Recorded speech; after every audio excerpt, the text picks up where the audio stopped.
Good morning friends, welcome to MKH video series. I'm Shivani. Today we are going to start the remaining part of the chapter, that is the atoms and molecules. In the last video we are discussed about the what is the atoms and what is the molecules, and also we are discussed that the what is the molecule of element and what is the molecule of compound. हमने ये भी देखा कि atom का कोई size है वो कितना होता है और वो कितना छोटा हो सकता है. अब इस वीडियो में हम डिस्कस करते हैं आयंस क्या होता है, what is the meaning of the ions. कोई भी चार्ज स्पीसीज है, any charge species is known as ions. जो कंपाउंड है वो किससे मिलकर मिलता है, या तो उसके अंदर मेटल होगा या नॉन मेटल होगा. अगर उन मेटल और नॉन मेटल पर कोई चार्ज आ जाए तो उसको हम क्या बोलेंगे, चार्ज स्पीसीज. उन चार्ज स्पीसीज को ही हम क्या बोलते हैं, आयंस बोलते हैं. ठीक है, ये आप क्लियर हो गया. फिर है जो आयंस है वो क्या हो सकते हैं, पॉजिटिव भी हो सकते हैं और नेगेटिव भी हो सकते हैं.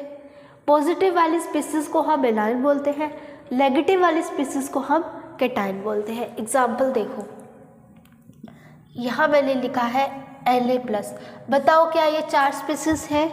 आप बोलोगे यस, क्योंकि इसके ऊपर +1 चार्ज है इसलिए ये चार्ज स्पीसीज है. और जिस पर चार्ज होता है वो क्या होते हैं, आयंस होते हैं. इसका मतलब Na+ क्या है, एक आयन है. ठीक है, अब इस पर कौन सा चार्ज है, पॉजिटिव चार्ज है, तो ये मतलब ये क्या होगा, ये एनायन होगा. अगर मैं लिखती हूँ Cl-, मैं आपसे पूछती हूँ क्या ये चार्ज स्पीसीज है, आप बोलोगे यस. और जो चार्ज स्पीसीज होती है वो क्या होते हैं, आयंस होते हैं. तो इसका मतलब Cl- क्या है, एक आयन है. अब इसके ऊपर नेगेटिव चार्ज है, इसका मतलब ये किसका काम करेगा, कैटायन का. ये बात समझ में आ गई. अब आगे देखो, consist of single charge item और अ ग्रुप ऑफ आइटम और a group of item that have let charge on that. मतलब कोई स्पीसीज ऐसी होती है जिसपे सिंगल चार्ज होता है. जैसे मैंने यहाँ Na+ लिखा, Cl- लिखा, इन पे क्या है, सिंगल चार्ज है. लेकिन एक से ज़्यादा भी चार्ज हो सकते हैं, है ना. तो एक से ज़्यादा भी चार्ज हो सकते हैं और एक भी हो सकता है, और ग्रुप में भी हो सकते हैं. ग्रुप में कैसे, जैसे मैंने लिख दिया NaCl.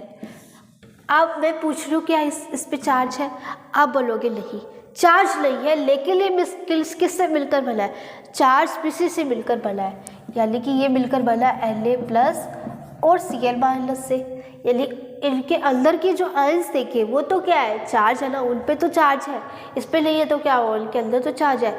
तो ये जो NaCl जो बना है ये इनके लेट चार्ज से बना है. इनका जो लेट चार्ज है वो 0 है. यानी इसको कट कर दो, क्या आ जाएगा, 0 आ जाएगा. तो इनका जो लेट चार्ज है वो 0 है, इसलिए यहाँ कोई चार्ज शो नहीं हुआ. अगर इसका कोई लेट चार्ज मान लो 2 आ जाता तो यहाँ 2 शो हो जाता. अब ये 2 कैसे शो होता है, लेट चार्ज कैसे करते हैं, ये हम जब पढ़ेंगे ना फॉर्मेशन ऑफ केमिकल फॉर्मूला, उसमें आप सीखोगे. तो अभी आपको ये सिर्फ बता रही हूँ मैं, ठीक है. और जिसके ऊपर ग्रुप ऑफ आइटम, अगर कोई ग्रुप ऑफ आइटम है, अगर वो चार्ज को कैरी कर रहा है, इसका मतलब वो कौन सा है, पॉलीएटॉमिक आयंस. मतलब जैसे मान लो मैंने लिख दिया HCO3-. अब इसमें देखो कौन कौन से आइटम्स है, एक तो H है और एक CO-3 है, 2 है. यानी ये क्या हो गया, ग्रुप हो गया. अब ग्रुप है, इसके ऊपर क्या प्रेजेंट है, आयन प्रेजेंट है. चार्ज स्पीसीज है ना, चार्ज स्पीसीज क्या होती है, आयन होती है. इसके ऊपर क्या प्रेजेंट है, चार्ज प्रेजेंट है.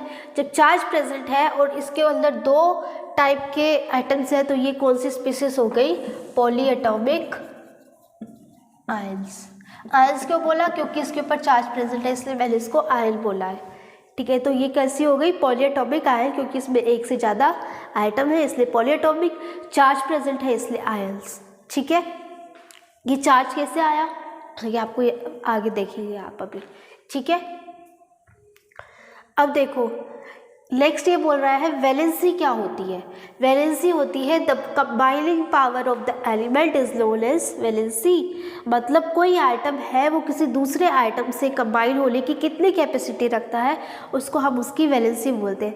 जैसे मैंने आपको बोला कि मेरे को बहुत ज़्यादा भूख लगी है। अब जब मेरे को बहुत ज़्यादा भूख लगी है तो मैं क्या करूँगी, मैं मैक्सिमम 4 चपाती खा लूँगी, ठीक है। अगर मेरे को कोई और ला कर देगा तो मैं क्या बोलूँगी, नहीं मेरी अब कैपेसिटी नहीं है, मेरा पेट फुल हो गया, अब मैं 4 से ज़्यादा नहीं खा सकती। तो मतलब ये जो 4 आई ये मेरी क्या थी, कैपेसिटी थी, ठीक है। मेरी चपाती से कंबाइन होने की पावर थी, मेरी क्या थी, कंबाइनिंग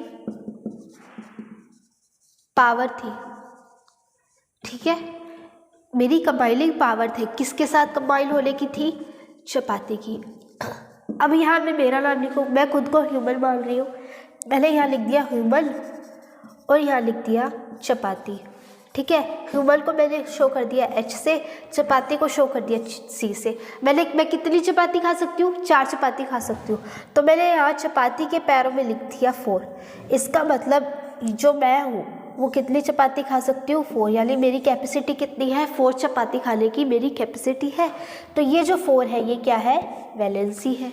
उसी तरह से आप एक और एग्जांपल ले लो ऑक्टोपस का। ऑक्टोपस के कितने हैंड होते हैं, 8 होते हैं। अब मैं आपको बोलूँ कि अगर किसी एक ऑक्टोपस को अगर किसी ह्यूमन को क्या करना है, होल्ड करना है, और इस तरह से होल्ड करना है कि उसके दोनों हाथ क्या हो जाए, लॉक हो जाए, तो वो मैक्सिमम कितने ह्यूमंस को होल्ड कर सकता है। तो ऑक्टोपस है ये, इसके 8 हाथ होते हैं, 1 2 3 4 5 6 7 8।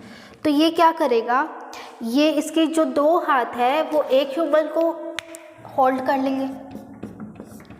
ह्यूमन के 2 हाथ है, इन दोनों हाथों को इसके 2 हाथ ने कर लिया, और इसके 2 हाथ ने एक ह्यूमन के 2 हाथों को कर लिया, इसके 2 हाथ ने एक ह्यूमन को कर लिया, इसके 2 हाथ ने, यानी मैक्सिमम 4 ह्यूमन ही होल्ड कर सकता है। तो ऑक्टोपस ह्यूमन कितने ह्यूमन को होल्ड कर सकता है, ये 4 को। तो यहाँ 4 है, यानी ऑक्टोपस 4 ह्यूमंस को होल्ड कर सकता है। तो ये जो बना ये हमारा केमिकल फॉर्मूला होता है, जो किसकी हेल्प से बनता है, वैलेंसी की हेल्प से बनता है, ठीक है। तो ये होती है वैलेंसी। अब आपको समझ में आ गया होगा कि वैलेंसी क्या होती है। The combining power of an element is known as valency. जो ऑक्टोपस को ह्यूमन की कंबाइन करने की जो कैपेसिटी है वो क्या है, इसकी वैलेंसी है। How item combine with the item of other element, कोई आइटम किसी दूसरे आइटम के साथ कितना कंबाइन हो रहा है, उसके कंबाइन होने की कैपेसिटी कितनी है, उसको ही हम क्या बोलेंगे, उसकी वैलेंसी बोलेंगे। अब हम आगे देखते हैं कि केमिकल फॉर्मूला जो होता है उसको कैसे लिखते हैं। उसके लिए आपको एक टेबल याद करनी है। वो टेबल में आपको एक चीज़ याद करनी है, सिर्फ क्या, चार्ज। आपको सिर्फ चार्ज करना है, और एक बात, जो किसी भी आइटम का चार्ज होता है वही उसकी क्या होती है, वैलेंसी होती है। जैसे मान लो मैंने लिख दिया Na+, तो इसके ऊपर चार्ज कितना है, +1 चार्ज है इसके ऊपर, यानी उसकी वैलेंसी कितनी हो गई, +1 हो गई, ठीक है। इस तरह से होगा। तो अभी हम उस चार्ट को देख लेते हैं, फिर उसके बाद देखेंगे कि केमिकल फॉर्मूला कैसे लिखते हैं, क्योंकि केमिकल फॉर्मूला लिखने के लिए वो चार्ट आपको याद होना चाहिए। ये है इसकी टेबल। ये जो मैंने इसके सर के ऊपर लिखा है ना, ये क्या है, चार्ज है। क्या है, चार्ज है। और मैंने बताया जो किसी भी एलिमेंट का या आइटम का चार्ज होगा वही उसकी क्या होगी, वैलेंसी होगी। जैसे यहाँ पे देखो, इन सब के ऊपर +1 चार्ज है, तो इन सब की वैलेंसी क्या है, 1 है। इन सब के ऊपर +2 चार्ज है, इसकी वैलेंसी 2 है। सबके ऊपर +3 चार्ज है, वैलेंसी 3 है। अब ये फ़र्क नहीं पड़ता कि चार्ज प्लस में हो या माइनस में हो, वैलेंसी तो उतनी रहेगी जितनी उसकी चार्ज है। प्लस माइनस से कोई इफेक्ट नहीं आएगा। जैसे यहाँ पर माइनस और प्लस है तो इससे कोई इफेक्ट नहीं आएगा, सिर्फ इसकी वैलेंसी क्या है, 1 है, इसकी 2 है, इसकी 3 है। इनकी भी 1 है, इसकी 2 और इसकी 3। इस तरह से आपको याद रखना है। और आपको ये भी याद रखना है कि सोडियम को किससे रिप्रेजेंट करते हैं, पोटेशियम को K+ से रिप्रेजेंट करते हैं। ये सब आपको याद रखने हैं, ठीक है। तो सोडियम को Na+, K+, Ag+, कॉपर+। अब ये प्लस और ये माइनस लिखा है, इसका मतलब क्या है, ये आप अपनी कॉपी में नोट कर लो। प्लस का मतलब है कि कोई जो इलेक्ट्रॉन दे रहा है, और माइनस का मतलब है जो इलेक्ट्रॉन ले रहा है। मतलब किसी ने, मेरे पास कोई रुपए थे, ठीक है, मान लो मेरे पास 100 रुपीज़ थे, 100 में से मैंने 90 किसी को दे दिए, तो मेरे पास क्या आ जाएगा, प्लस चार्ज आ जाएगा, और जिसने लिए हैं उसके ऊपर नेगेटिव चार्ज आ जाएगा। तो यहाँ ये जो चार्ज है ये किसकी वजह से आया है, इलेक्ट्रॉन डोनेट करने की, इलेक्ट्रॉन एक्सेप्ट करने की कैपेसिटी के अकॉर्डिंग आया है। तो Na+ का मतलब है Na ने अपना एक इलेक्ट्रॉन इसको दे दिया, किसी को दे दिया, ठीक है, जिसके साथ ये बॉन्ड करेगा उसी को तो देगा ये। तो प्लस का मतलब है इलेक्ट्रॉन देना और माइनस का मतलब है इलेक्ट्रॉन लेना, ठीक है। तो ये आपको नोट कर लेना, बाकी इसकी जो डिटेल है वो आपके नेक्स्ट चैप्टर में है, ठीक है। तो बस आपको ये याद रखना। और यहाँ एक चीज़ और, यहाँ मैंने कॉपर के ऊपर क्या लगा रखा है, स्टार लगा रखा है। इस स्टार का मतलब क्या है कि जिसके ऊपर स्टार लगा रखा है वो एक से ज़्यादा उसकी वैलेंसी हो सकती है। मतलब यहाँ कॉपर का चार्ज मैंने +1 लिखा हुआ है, इसका चार्ज +2 भी हो सकता है, ठीक है। तो जो कॉपर है वो +1 और +2 दोनों में एग्जिस्ट करता है, तो उसकी वैलेंसी क्या हुई, 1 और 2 दोनों हो सकती है, इसलिए मैंने यहाँ स्टार लिखा है। अगर ये कैसे पता चलेगा, अगर इसके आगे इस तरह से फर्स्ट लिखा हुआ है, इसका मतलब है कॉपर +1। यहाँ देखो मैंने क्या लिखा हुआ है, कॉपर सेकंड, अगर यहाँ सेकंड लिखा हुआ है तो इसका मतलब कॉपर +2। वैसे यहाँ आयरन में देखो, आयरन जो होता है उसकी जो स्टेट होती है +2 होती है और +3 होती है। तो आयरन में स्टार लगा के मैंने प्लस आगे सेकंड लिख दिया, तो इसका मतलब +2। यहाँ आयरन थर्ड है, यहाँ ठीक है थर्ड है, तो यहाँ +3, इस तरह से। तो ये आपको याद करना है। और ये देखना, हाइड्रोजन है उसको H+ बोलते हैं, और जो हाइड्राइड है उसमें यहाँ नेगेटिव चार्ज आता है हाइड्राइड में, एक ये ध्यान से देखना। और एक चीज़ ये ध्यान से देखना कि सल्फाइड है, ये सल्फाइड है, ये सल्फेट है, सल्फाइड और सल्फेट। सल्फाइड में -2, सल्फाइड में SO3 -2 और सल्फेट में SO4 -2, ये आपको याद रखना है। और एक चीज़ थी नाइट्राइड, और ये नाइट्राइड ध्यान रखना, ठीक है। ये देखो इधर की साइड जो लिखे हैं ये सारे मेटेलिक आयन है, सारे मेटल्स हैं, और इनके ऊपर चार्ज आ गए तो ये क्या बन गए, आयंस बन गए, तो इनको क्या बोला है, मेटेलिक आयंस। ये सारे जो है ये नॉन मेटल्स हैं, इनको क्या बोले, नॉन मेटेलिक आयंस। और ये जो सारे पॉलीएटॉमिक आयन है, मतलब जो एक से ज़्यादा आइटम से मिलकर मिला है, सारे देखो, ये S से, ये O से, ये C से, ये O से, वो H से, वो C से, O से, वो H और L से, है ना। इस तरह से जो एक से ज़्यादा आइटम से मिलकर बने उसको हम क्या बोलते हैं, पॉलीएटॉमिक आयंस बोलते हैं। अब हम किसी के केमिकल फॉर्मूले को लिखने के लिए समझते हैं, उसको लिखने के लिए हमें कुछ रूल पता होने चाहिए। वो रूल क्या है, तो आप वो रूल नोट कर लो। सबसे पहला रूल है कि अगर आपके जो भी आपको फॉर्मूला लिखने के लिए दिया है उसके अंदर अगर मेटल और नॉन मेटल, किसी भी कंपाउंड के अंदर अगर मेटल और नॉन मेटल दोनों प्रेजेंट है, इसका मतलब तो आप सबसे पहले क्या लिखोगे, सबसे पहले मेटल लिखोगे, उसके बाद नॉन मेटल लिखोगे। जैसे एग्जांपल मैं आपको दे रही हूँ NaCl का, ये आप नोट करते जाना साथ साथ में, अपनी लैंग्वेज में नोट कर लेना रूल्स, ठीक है। रूल्स आपसे एग्जाम में ऐसे कोई पूछे नहीं जाएंगे, बेसिकली आपको सिर्फ ये पूछेंगे कि इसका केमिकल फॉर्मूला क्या है।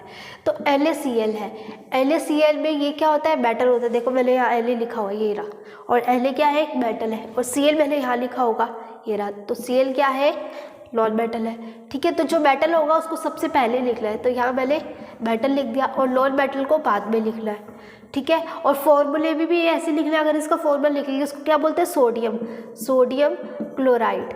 अब इसमें सोडियम को पहले क्यों लिखा है, क्योंकि ये मेटल है, और मैंने बोला जो मेटल होगा उसका नेम सबसे पहले आएगा और उसका सिंबल भी सबसे पहले लिखा जाएगा। इसलिए जब हम NaCl लिखते हैं तो सबसे पहले Na को लिखते हैं। Na को क्यों लिखते हैं, क्योंकि ये मेटल है। ये इसका फर्स्ट रूल है, ठीक है। सेकंड रूल ये कहता है कि अगर आपके पास कोई भी पॉलीएटॉमिक आयन है, पॉलीएटॉमिक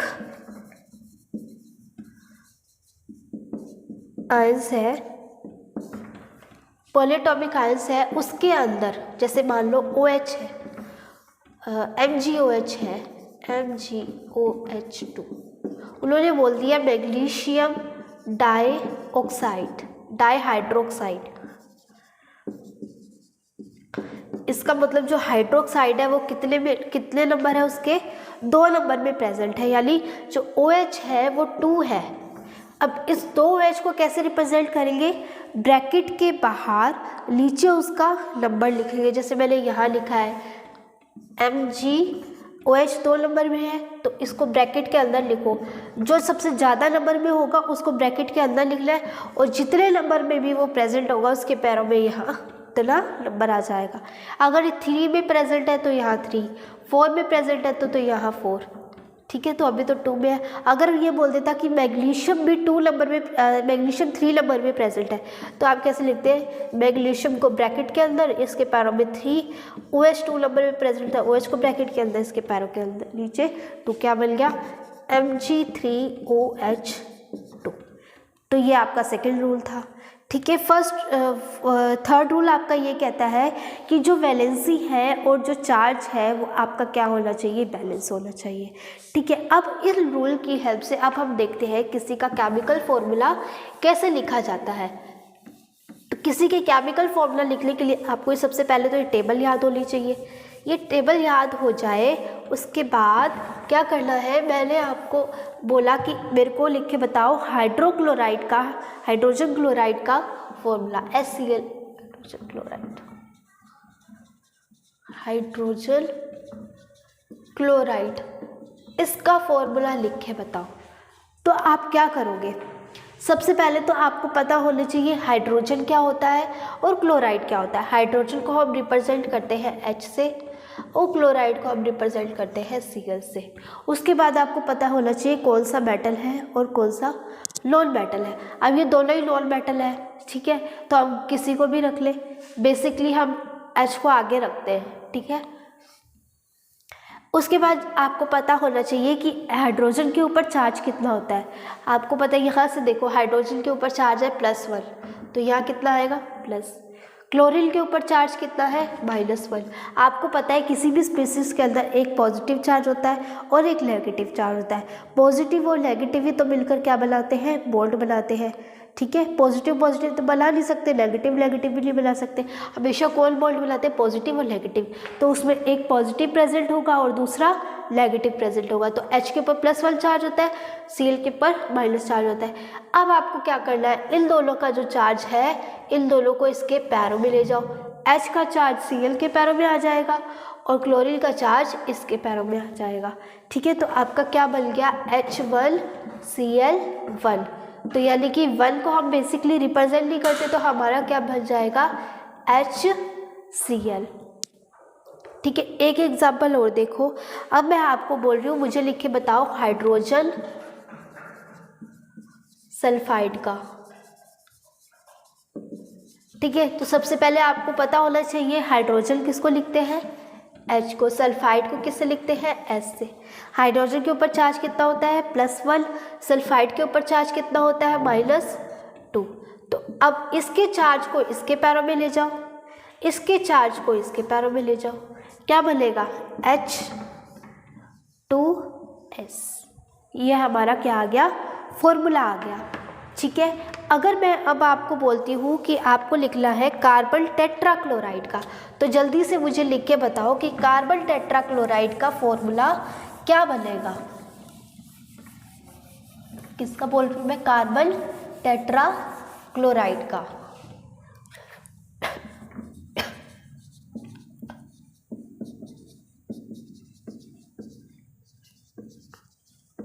तो आपको पता है कार्बन को किससे लिखते हैं, C से, क्लोराइड को किससे लिखते हैं, Cl से। क्लोराइड के ऊपर आपको चार्ज पता है क्या होता है, माइनस चार्ज होता है, -1 चार्ज होता है।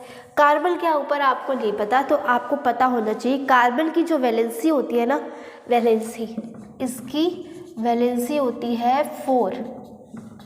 ठीक है, और क्लोराइड की वैलेंसी क्या है, 1 है, क्योंकि इसके ऊपर 1 है। अब जब कार्बन की वैलेंसी 4 है तो इसके ऊपर चार्ज भी कितना होगा, मैंने बताया था जो जिसकी वैलेंसी होती है उतना ही उसके ऊपर चार्ज होता है। तो इसकी वैलेंसी 4 है तो इसके ऊपर चार्ज भी +4 आएगा। ये इसके पैरों में जाएगा, ये इसके पैरों में जाएगा, क्या बन गया CCl4।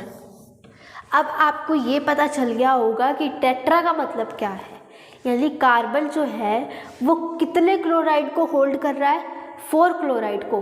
तो कार्बन की वैलेंसी कितनी हो गई, 4 हो गई। कि वो कितने कार्बन की वैलेंसी ये होगी कि वो 4 क्लोराइड को होल्ड कर सकता है, तो क्लोरीन के नीचे 4 आया है, टेट्रा यानी कि 4। ठीक है, अब ये वैलेंसी कैसे निकलती है ये आपके नेक्स्ट चैप्टर में बहुत अच्छे से एक्सप्लेन किया हुआ है। फिर भी मैं यहाँ पर एक ओवरव्यू दे देती हूँ, क्योंकि अब आपके वो चैप्टर तो कट हो गया। तो आपके ऑर्बिटल्स होते हैं के, एल, एम और एन। के में प्रेजेंट रहते हैं 2, एल में होते हैं, ये इलेक्ट्रॉन लिख लो 8, इसमें 18, इसमें 32। इस तरह से इलेक्ट्रॉन का डिस्ट्रीब्यूशन होता है। ठीक है, जो ये वाले जिनके पास जितने नंबर ऑफ इलेक्ट्रॉन प्रेजेंट रहेंगे, जैसे मान लो कार्बन के पास इतने नंबर ऑफ इलेक्ट्रॉन प्रेजेंट है, 2 प्रेजेंट है या फिर 8 प्रेजेंट है, तो इसका मतलब वो जो है वो सबसे स्टेबल है। अब मान लो कार्बन की वैलेंसी हमें निकालनी है। कार्बन का एटॉमिक नंबर कितना होता है? कार्बन का एटॉमिक नंबर होता है 6। अब हमें इलेक्ट्रॉन फिल करने हैं, जेड इसका हो गया 6। ठीक है, तो हमें अब इलेक्ट्रॉन फिल करने हैं। सबसे पहले हम इलेक्ट्रॉन भरेंगे, 2 इलेक्ट्रॉन भरेंगे सबसे पहले। चलो जी, हमने 2 इलेक्ट्रॉन भर दिया।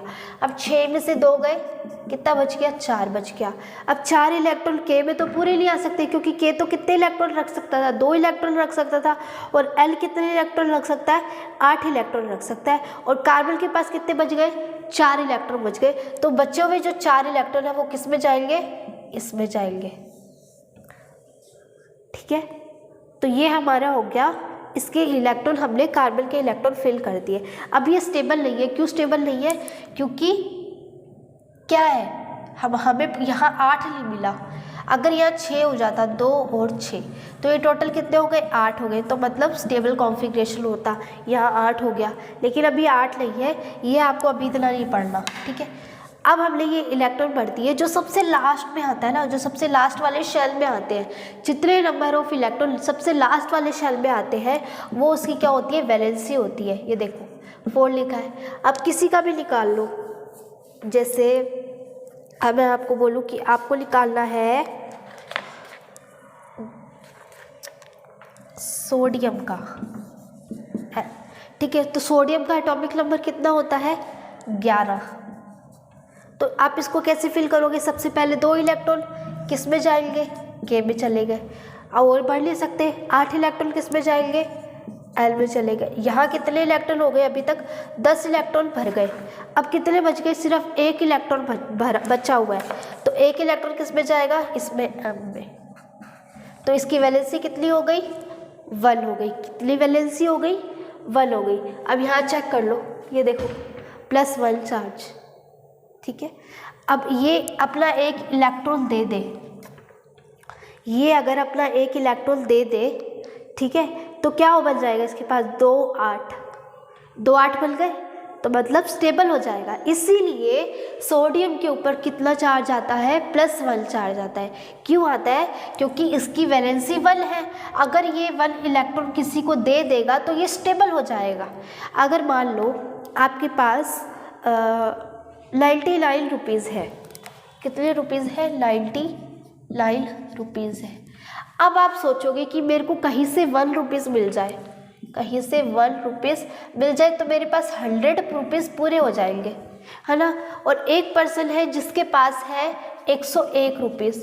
अब वो बोलता है कोई मेरे से 1 रुपया ले ले, कोई मेरे से 1 रुपया ले ले, तो मेरे पास कितने बच जाएंगे? 100 रुपीज़ बच जाएंगे, यानी मैं स्टेबल हो जाऊँगा। तो हर कोई अपनी क्या चाहता है? लाइफ में स्टेबिलिटी चाहता है। लाइफ में स्टेबिलिटी कब आएगी? जब वो पूरा खुद स्टेबल होगा। ये बोल रहा है कि अगर मेरे पास 1 रुपया और आ जाता ना तो मैं स्टेबल हो जाता। ठीक है, ये बोल रहा है अगर मेरे से कोई 1 रुपया ले जाए तो मैं पूरा स्टेबल हो जाऊंगा। तो इसीलिए ये क्या है? स्टेबिलिटी है। किसी के पास अगर 2 इलेक्ट्रॉन है, 8 है, 18 है या 32 है, इतने नंबर ऑफ इलेक्ट्रॉन है ना, तो वो क्या होगा? वो स्टेबल होगा। अब देखो सोडियम के पास 11 इलेक्ट्रॉन है। अब इसको स्टेबिलिटी के कितने चाहिए? 10 इलेक्ट्रॉन चाहिए। देखो 2 और 8 कितने हो गए? 10 हो गए।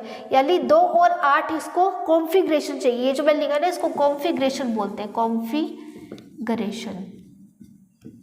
ठीक है, तो इसको पूरे करने के लिए, इसको स्टेबल होने के लिए कितने चाहिए, 10 चाहिए। यानी कि ये बोल रहा है अगर मेरे से कोई एक इलेक्ट्रॉन ले जाए तो मैं क्या हो जाऊंगा, मैं स्टेबल हो जाऊंगा। यानी कि 2 और 8 बच जाएंगे जो कि मेरे क्या है, इसके पार्ट है, यानी स्टेबल कॉन्फ़िगरेशन के पार्ट है। तो इसीलिए ये अपना एक इलेक्ट्रॉन दे देता है। और मैंने आपको बताया था जो इलेक्ट्रॉन देता है उस पर, उसके ऊपर क्या कौन सा चार्ज आता है, +1 चार्ज आता है। ठीक है, अब यहाँ देखो कार्बन का हमने किया था, तो कार्बन की हमने वैलेंसी कितनी निकाली, 4 निकाली थी। कार्बन की वैलेंसी हमने कितनी निकाली थी, 4 निकाली थी। अब ये बोल रहा है कि अगर मेरे से कोई 4 इलेक्ट्रॉन ले जाए तो मेरे पास क्या बच जाएगा, 2 बच जाएगा, जो कि क्या है, एक स्टेबल कॉन्फ़िगरेशन है। या तो इसको कोई कहीं से आके 4 इलेक्ट्रॉन दे दे, 4 इलेक्ट्रॉन दे देगा तो भी ये क्या हो जाएगा, स्टेबल हो जाएगा। बट कार्बन माइनस में एग्जिस्ट नहीं करता। ठीक है, ये क्या करता है, अपना दे देता है बट ले नहीं सकता। तो ये अपने 4 इलेक्ट्रॉन किसी को दे देगा और ये क्या हो जाएगा, स्टेबल हो जाएगा। तो इसीलिए इसके ऊपर, कार्बन के ऊपर प्लस चार्ज आता है और +4 आता है, क्योंकि ये अपनी 4 वैलेंसी किसी को दे देता है। ये आप है ना अपने एक साइड में रफ जहाँ आप एक बॉक्स बना लेना उसमें नोट कर लेना, जिससे कि आपको याद रहे। ठीक है, ये आपको वैलेंसी का कंसेप्ट समझ में आ गया होगा। ठीक है,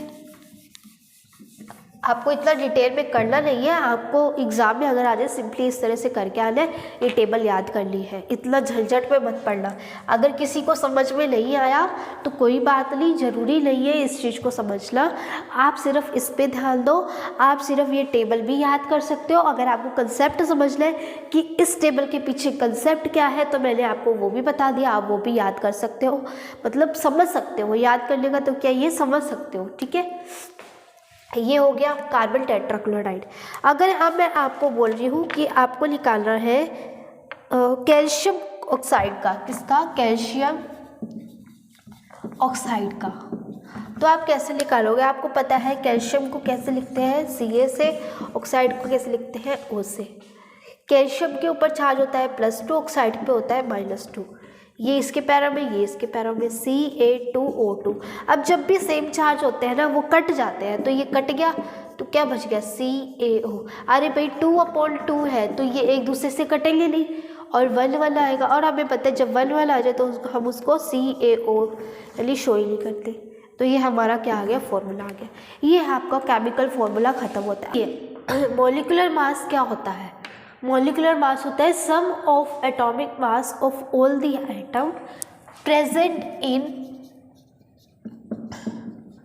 मॉलिक्यूल्स। किसी भी मॉलिक्यूल में जितने एटम प्रेजेंट हैं उन सब एटम्स का क्या कर दो, उन सब एटम के मासेस का सम कर दो, तो आपके पास क्या आ जाएगा, मॉलिक्यूलर मास। इसीलिए अब कोई भी सभी चीज़ों को हम प्लस कर दें तो उसका जो मास आएगा वो क्या आएगा, रिलेटिव में आएगा। इसलिए हम इसको रिलेटिव मास भी बोलते हैं और इसको रिप्रेजेंट करते हैं U से, दैट इज़ यूनिफाइड मास। ठीक है, अब जैसे आपके पास क्वेश्चन है, find out the molecular mass of H2O and HNO3। ठीक है, क्या होगा, मैंने पहले भी निकालना सिखाया है। हाइड्रोजन का एटॉमिक मास कितना होता है, 1 होता है, 1 × 2 प्लस ऑक्सीजन का, जिसके पैरों में, जैसे हाइड्रोजन के पैरों में 2 है तो वो 2 से मल्टीप्लाई होगा।